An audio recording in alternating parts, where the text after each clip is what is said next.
kind of a shape, which winds or unwinds, or which comes circular shapes depending upon the pressure difference between the inside and the outside, whatever is happening, or the pressure that is created by the fluid that goes inside.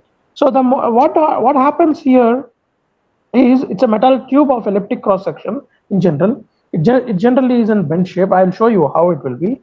So the inside tube is generally exposed to the pressure to be measured. Whatever the pressure that I want to measure, it will be exposed to that.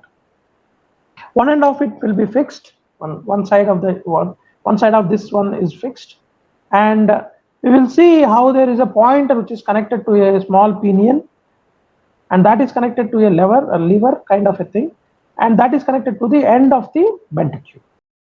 So whatever the pressure that goes in, it tries to unwind or unbend, and from oval shape it tries to come back to a circular shape, such that the final end, at the last end, we will see that at the last end it kind of displaces from its original position, which in turn actually moves the pinion over a ratchet which is connected to the tip of the whatever circular bend, and then the pointer which is connected to the pinion will oscillate over the graduated scale. So this is the simple principle.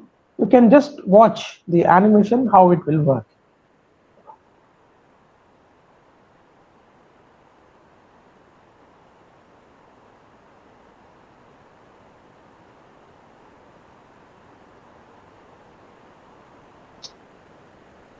So this is connected by Eugene Bourdon, who is the one who has actually found it. We have a casing. This one, the C-type one, is what we call it as a Bourdon tube, and there is a plate which is actually connecting the this final end to the this final end to the this particular mechanical arrangement. Okay, we have a small pinion over here which is mounted over a small ratchet. The movement of this tip actually displaces this ratchet, and due to the gears provided over the pinion, this movement is given to the pointer over it, which rotates over the graduated scale. We have a ring to connect it, and we have a window to collect it from a dust.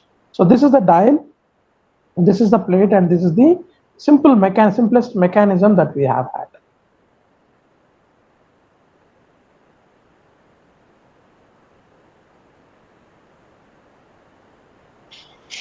Now you can see when the pressure goes in,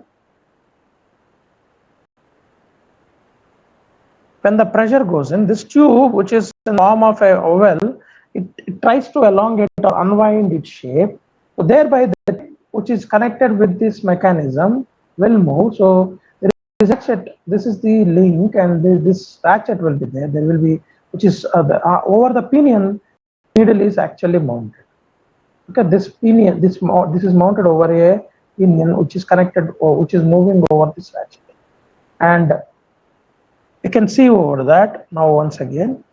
So we have different accuracies and classes of this Bourdon gauges. So its actually maximum error is 0.036 kilopascal that we will generally get. So that's a moment.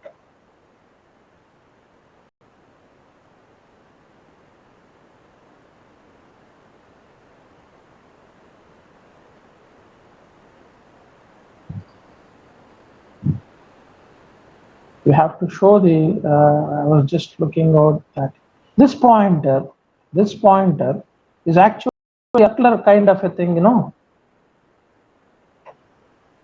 There is kind of a circular gear kind of a thing is there, no? This will all, and these are also on this ratchet also we have some gears. So when this is rotating, this will oscillate, this will rotate this particular pinion, and this pinion is mounted, this needle or pointer is mounted over the pinion. So when this rotates, automatically this pointer rotates, and the rotation of this will happen because of the movement of this pinion over this ratchet, and this ratchet will move because of the movement of this plate, and this movement is connected to the last tip of the Bourdon tube. So depending on the pressure, this will wind or unwind. So based on that, we will generally try to find out the pressure. Am I clear? Any questions in this?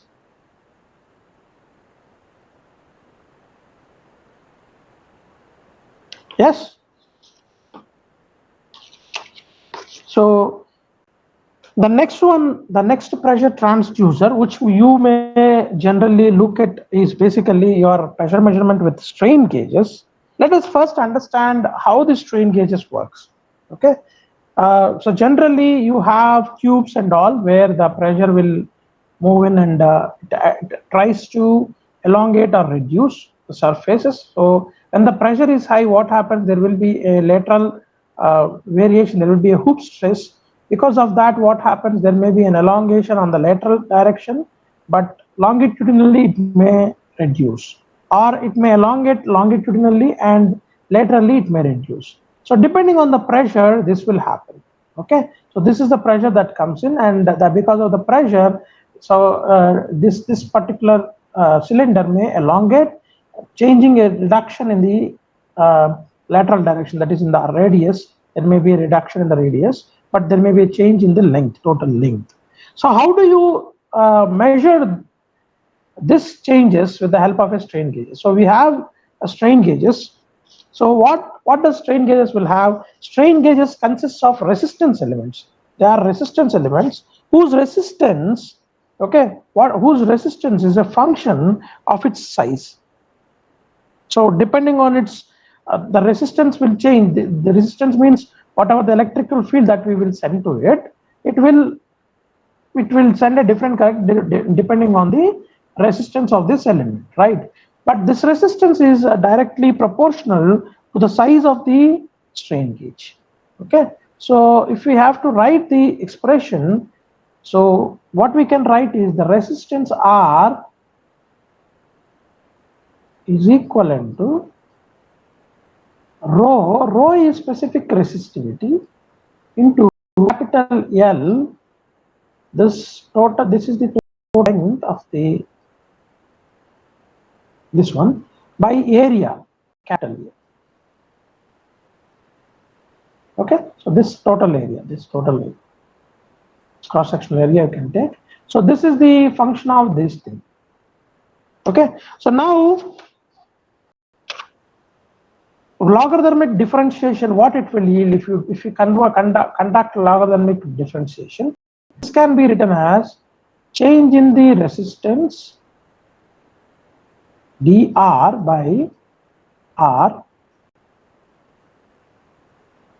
is equivalent to d rho by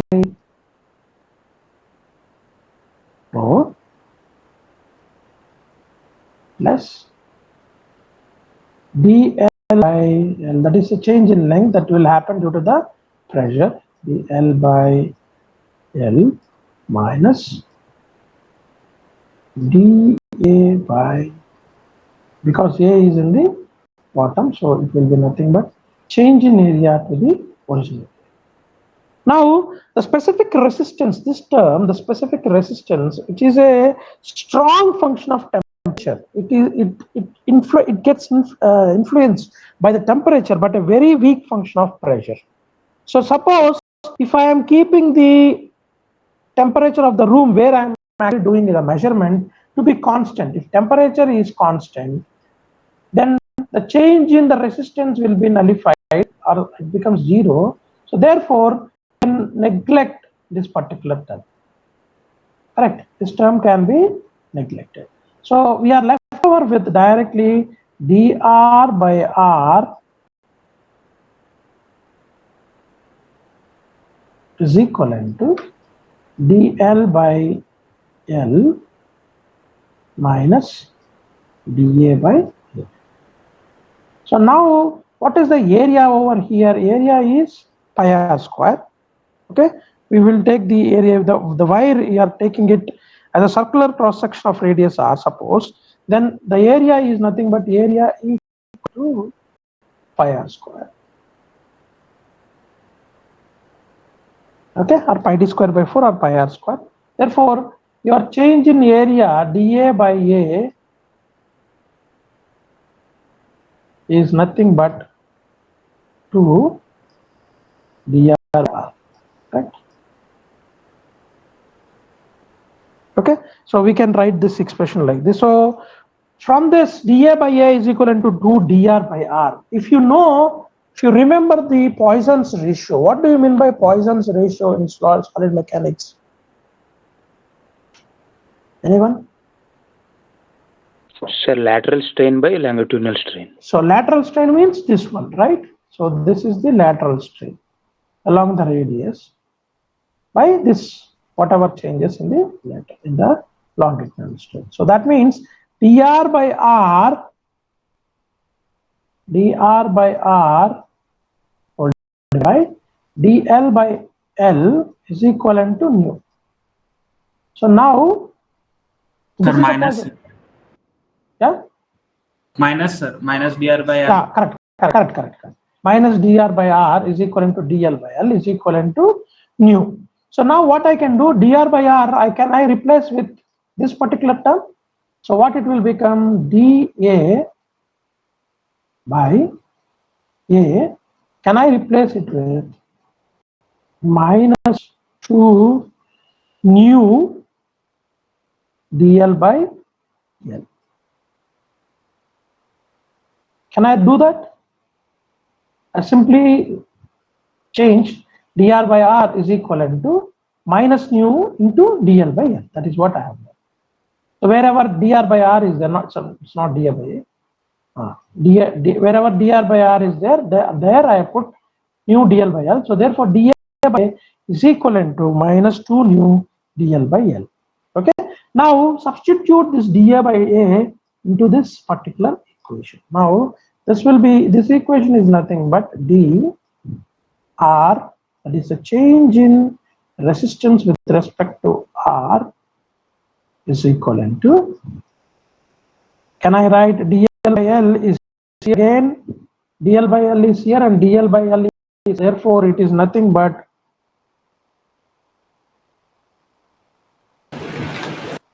1 plus 2 mu dl by L. Correct?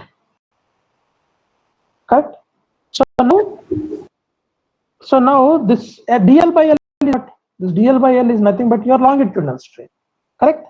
So this can be written by a term called epsilon, or this term, this longitudinal strain. I am just using this term. So what is happening to my equation is, for example, if I have material, an incompressible material, or whatever material I have, if it is having a Poisson ratio of 0.5, okay, if it is having a point ratio of 0.5, so what is the fractional change in resistance that will be equal to twice the longitudinal? If I'm saying this as 0.5 for a material, then dr by r is nothing but 2 times the longitudinal resistance. Okay, so now the ratio of the fractional resistance change of the wire to the longitudinal strain is what I call it as the gauge factor. Now I am defining a term called the gauge factor.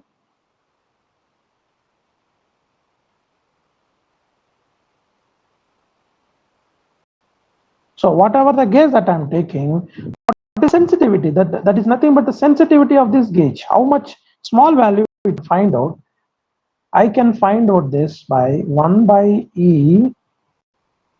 1 by E is the this particular term is D into R by R, which is equivalent to 1 plus 2 times U. So if I want to find the gauge factor of this strain gauge, then it is nothing but it generally is nothing but the 1 plus 2 times its Poisson's ratio. If you know the Poisson's ratio of the material of that particular strain gauge, then you can always say what is the gauge factor, what is the sensitivity of that instrument. Gauge factor is nothing but your sensitivity.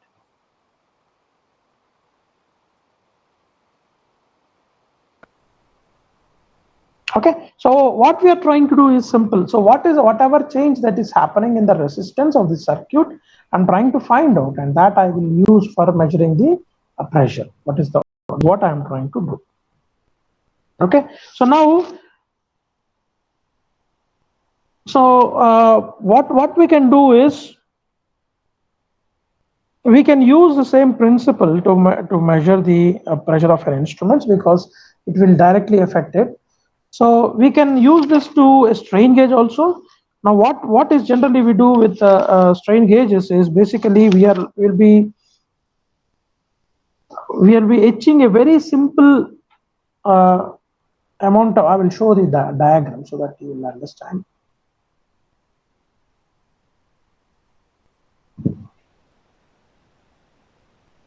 So this is the backing material. So you can see this is the backing material. This plate what I'm showing is the backing material. Okay, and this is the length of the foil. Very thin foil I will use. Very thin foil I will use. And based on the change of this length of the foil will alter the resistance of this connecting wires. Whatever the wires that I'm connecting, that will change the resistance directly, and that is proportional to the pressure. So for a particular change in the resistance, I will try to take that as my pressure variation. So what I will do is this backing material I will keep on wherever I want to change the pressure change of the pressure differential of the material. There I will keep it on the top of it. On top of this I will etch. Etching means a process by which a very thin metal is mounted on the backing plate. So this one, because of the variations, it will try to elongate because of the surface. If it is contracting or increasing, the total length will remain constant, but this height will vary. So because of the deflection that is creating, we will be able to find out the what change in the resistance that is happening. So suppose if it is elongate, if it elongates, this direction will keep on changing, but the length will kind of change. So based on that, we will try to find out the pressure. Likewise, we can use this the same measurement with the resistive strain gauge. We call it as the earlier one is also a strain gauge. This is a resistive strain gauge. What happens here is here we have a diaphragm inside a tube. Inside a tube we have a diaphragm. The bottom side is basically filled with standard fluid, which we know, and the top, whichever we don't know, whatever the pressure that we don't know, that will be filled with the unknown pressure of the fluid, and we are connecting that into a bridge circuit. I think you are I hope you have a good understanding of how the Bridgestone circuit will work. We have a voltmeter, we have resistance, and then whenever the current passes through it, when all this balanced, this voltmeter will show you a zero reading. Okay, and whenever there is a change in the resistance, its value will be changed. So depending on the change in the resistance value, whatever the change that happens in the voltmeter, we will correspond it to the pressure of instrument, pressure of the whatever instrument that we are using. So let us see here. So what happens is, this is the Wheatstone bridge that we are talking about, and now you can see that this is the resistor. So the voice is, are you able to listen to the voice? No, sir. Okay. So there's the resistor strip that we are having. This is a resistor strip we are having, right? And this one is connected to through a tube to the diaphragm over here. It's kind of a sealing it. So one side of this capsule we are filling with the fluid of known pressure. This is we know the pressure of this fluid on this side, and this side we don't know the pressure of this side. When they are both are in equilibrium, this will be in particular shape. Suppose the fluid pressure is more than this. What is happening? You see, there is an increase on the pressure of the diaphragm, so it deflects. Therefore, the length of this resistor increases, reducing the area of the resistance, and resistance is real by ear. Therefore, when the temperature is kept constant, your resistivity will not change, but your length is changing and area is changing. So obviously your resistance is changing. So you can see there is a reflection in the meter. So that change we will try to calibrate with whatever pressure that we can have, whatever the unknown pressure, we can derive this. So how can we do that? How can we derive that unknown pressure? Anybody? So what is so we have a resistance change, sir, that is true, but how do we know that this resistance is exactly measuring that pressure? How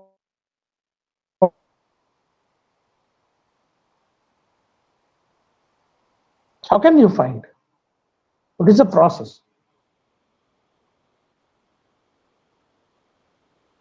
Please try to answer. Just don't sit ideally.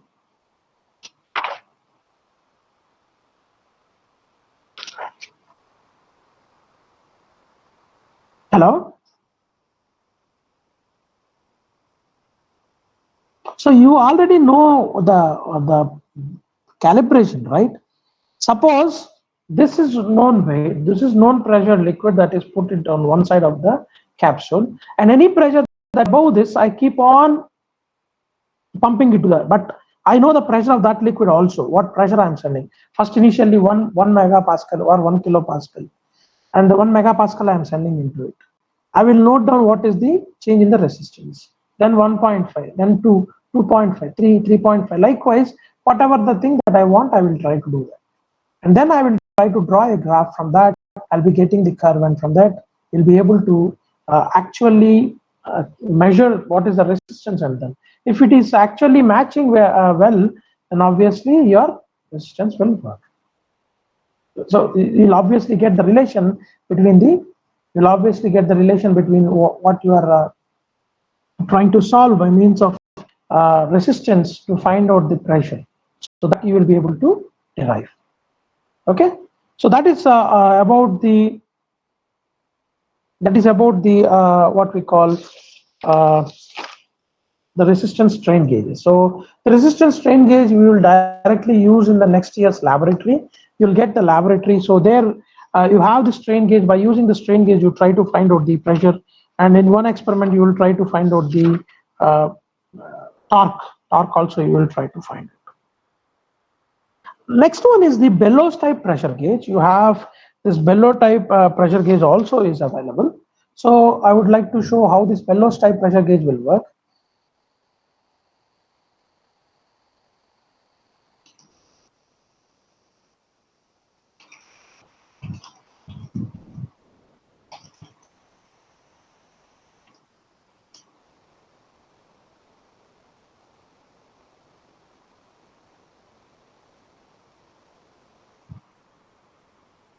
Just a moment.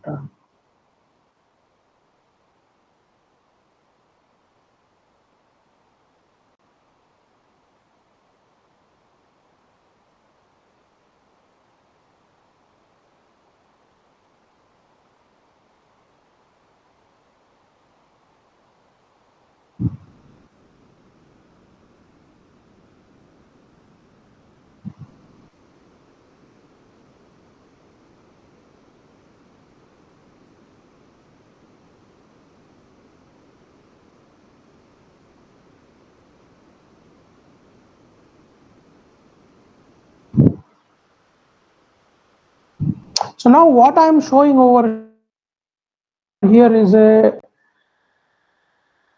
diaphragm type pressure gauge. First we'll see the diaphragm pressure gauge. It is similar to the Bourdon type pressure gauge, except that the problem with Bourdon type pressure gauge is Bourdon type pressure gauge will not give, suppose if you are sending too much higher pressures, it may get damaged. It will not give out of limit protection to that, high limit protection or something of that kind. So suppose you send something which is not wearable by the instrument, the instrument will go wrong. It will not work. It will get damaged. So in that place, generally we have this type pressure gauges. You can see over here, you have a bellow kind of a thing or a diaphragm kind of a thing. What does this diaphragm will do? So when the pressure comes in, because of this pressure, it tries to elongate. It will tries to push this so that the liquid will go, and this movement that it creates because of this pressure, it will push this upwards, and this will elongate, and when this movement will be transferred to the movement of the needle. Okay, this is how this diaphragm type pressure gauge. So what is the use of this kind of a pressure gauge? Is it provides protection against overloads. We call it as overload protection. So whenever there is an overload, since it is a membrane, it is able to take that extra load, and it will try to help that the instrument will not get damaged. So that is the work of this diaphragm type of these pressure gauges. Okay, so we have the next one is the bellows type pressure gauge. They are for low to intermediate pressures, and they can also work with vacuum, absolute, and differential pressures. So the principle is simple here. The bellows expand. The bellows means, you know, the what we call it as the. Do you ever seen this bellows kind of a thing?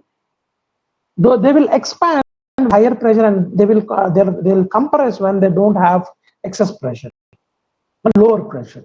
So it's very free to expand or contract. So those are called as bellows units, and I'll show you in the figure. It will be in their outer surface will be in the form of serpentine paths. So you can see over here in the figures I will show you. So now we have many types of these bellows. We can use them, as I told you, for absolute gauge or differential pressures also with the help of these bellows.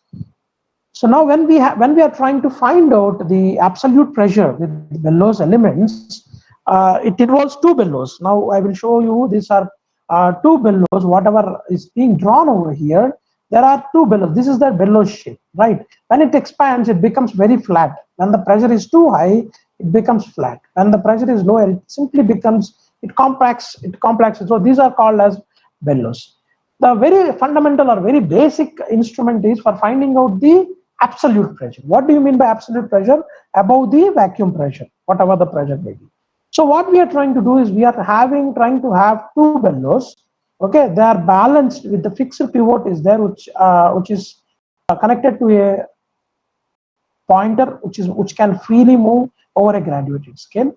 Now what we are trying to do is I am trying to completely evacuate one particular bellow. This side it is completely evacuated. No, this is almost at zero pressure, and on this side it is open to whatever fluid pressure that I want to measure from absolute zero. So whatever the increase in pressure that I am doing, so it will try to expand. When it is try to expand, what happens? This fulcrum will move down, and this tries to move up, and based on that, these two imbalance, this pointer will move over the graduated scale. So by this, we will be able to find out the actual absolute pressure of the fluid that is coming in. Okay, this is one way of measuring the absolute pressure. So we also can measure, along with it, we can also measure the differential pressure as well as gauge pressure with the help of bellows. So as I told you, this is fully evacuated and sealed. This is the reference thing, okay, for absolute pressure measurement. So this is what we call absolute zero position, and this is for process pressure. So whatever the fluid that I want to measure, that is your process pressure. Okay, so the same thing is being shown here. The pressure of the media to be measured is compared against the reference pressure, which is equal to the absolute zero.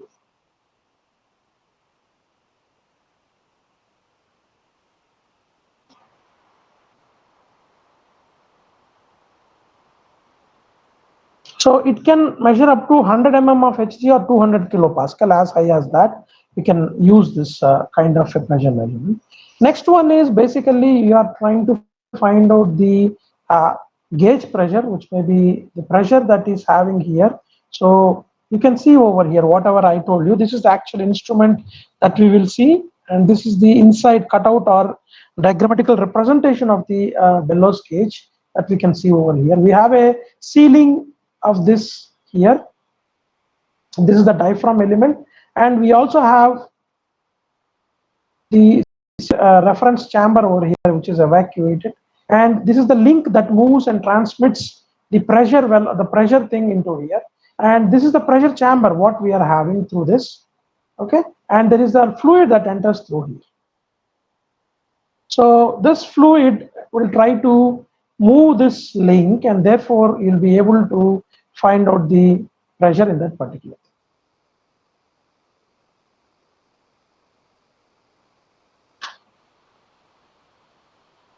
And this one is basically for measuring the differential pressure.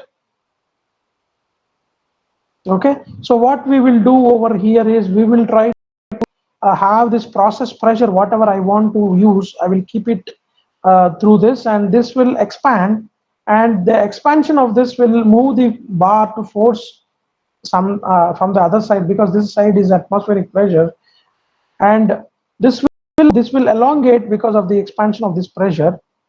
So what is happening, that variation whatever is having, we will use that dual bellows finding. This is the dual bellows for finding the differential pressure. Okay, so differential pressure is the difference between 2 points of pressure. So that is what you can see over here. So what I'm talking over here is the displacement of this bar. We are converting that into the displacement of this bellows. We are generally converting that into basically the pressure measurement. We also have LVDTs.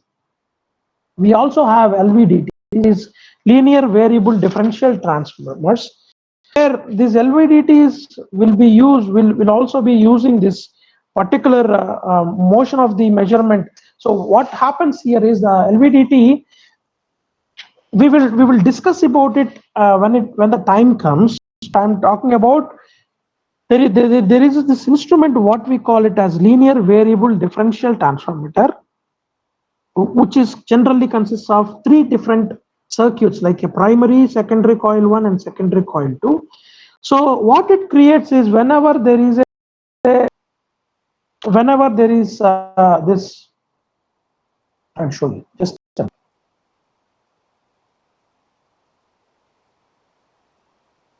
these are all not be given in the exam. I just told you that these principles you may across later. That's why I'm trying to show you this. So there is this particular conductor whose motion will vary the circuit resistance of this voltage of this. So the movement of this particular thing will alter the voltage, differential voltage, and this differential voltage is proportional to pressure.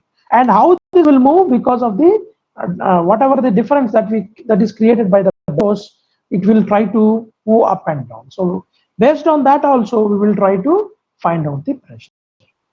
Okay, so this is all about absolute pressure measurement. These are the generally available measurement devices that we can get in the market.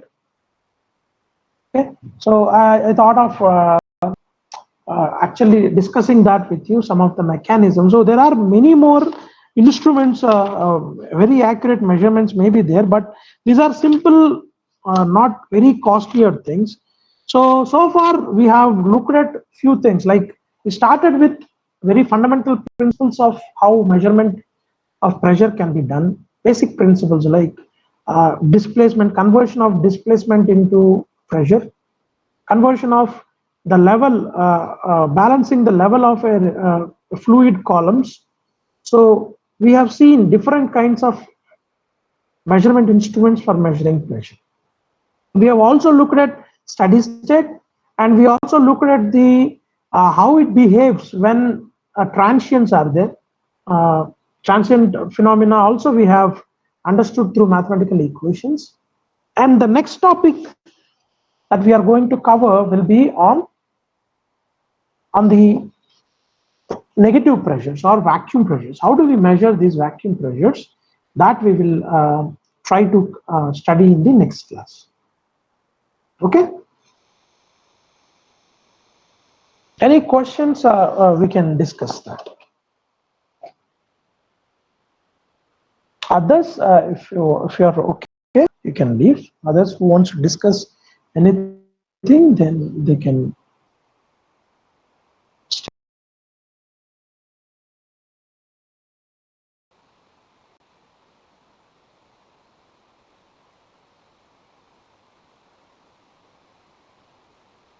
Get you. this won't be